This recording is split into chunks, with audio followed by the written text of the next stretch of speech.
Welcome student.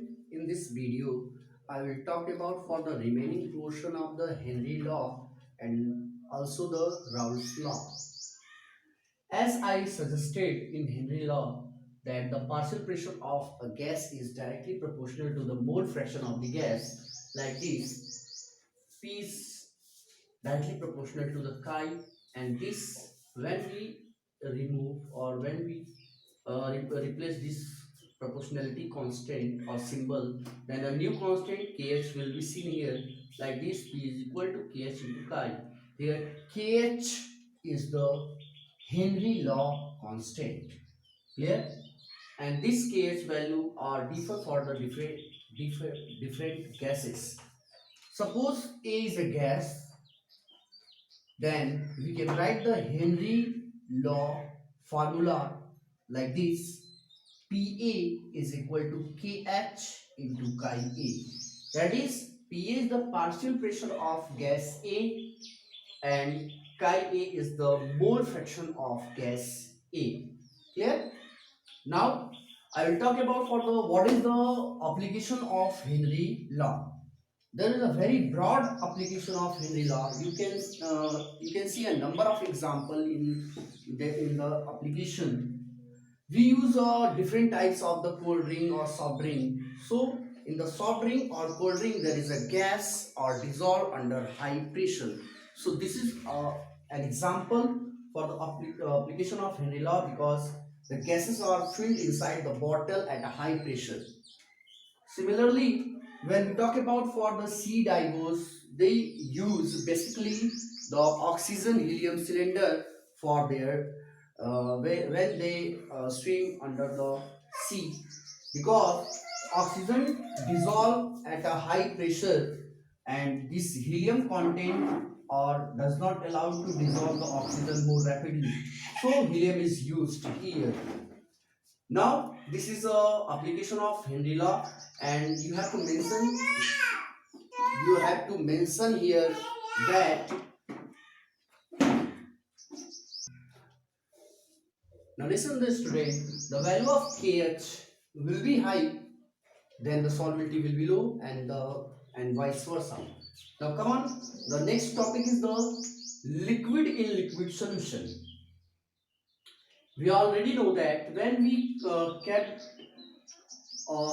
liquid inside the container, then in a closed vessel, we can say then the first liquid evaporates and changes into the gas, and then this water as in the form of gas is condensed to change into the liquid, and this process is repeated again and again, and after all there will be an equilibrium established, and at equilibrium there will be a pressure of a liquid. That pressure is considered as the vapor pressure of the liquid.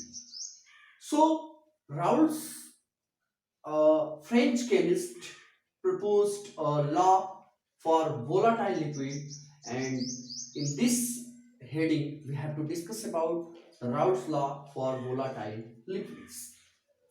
You can see here in 1886 a French chemist Francois Marie Raoult, as a result of series of experiments, gave relation between the partial pressure of a volatile component and its mole fraction in the solution. Clear? So Raoult suggested that for volatile liquid, the vapor pressure of the liquid is directly proportional to its mole fraction, and there is a formula we can also consider here.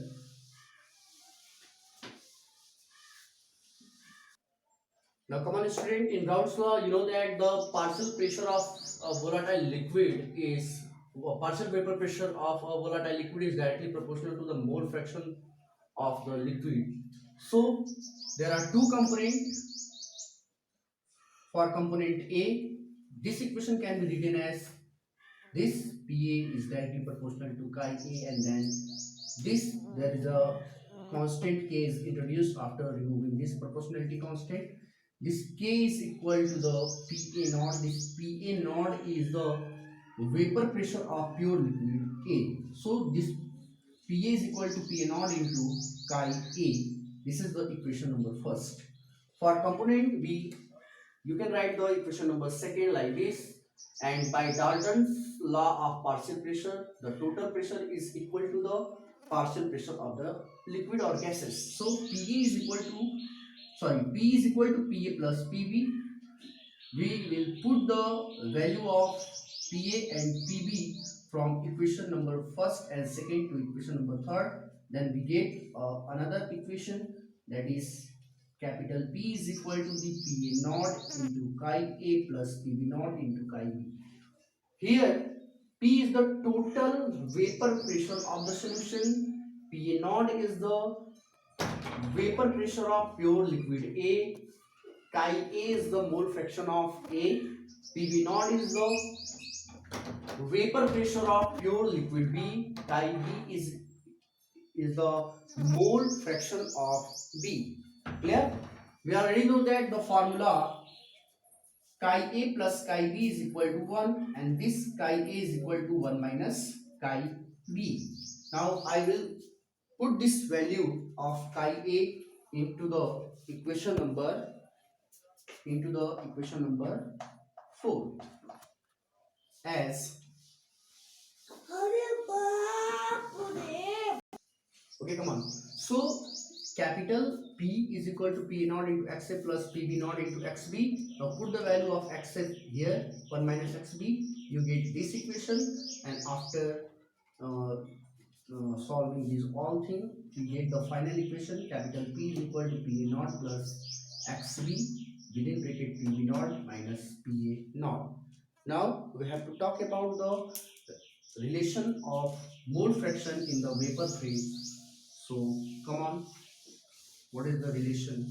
Oh, okay, come on, student. We have to talk about the relation between the mole fraction of the component in the vapor phase. We already know that there are two components A and B. So the mole fraction in vapor phase for component A can be written like this formula: chi A is equal to Pa upon Pa plus Pb, and chi B is equal to Pb upon Pa plus Pb. So this is all about the Raoult's law. Now I will talk about for the types of liquid solution in my next video. So best of luck. I will teach the next topic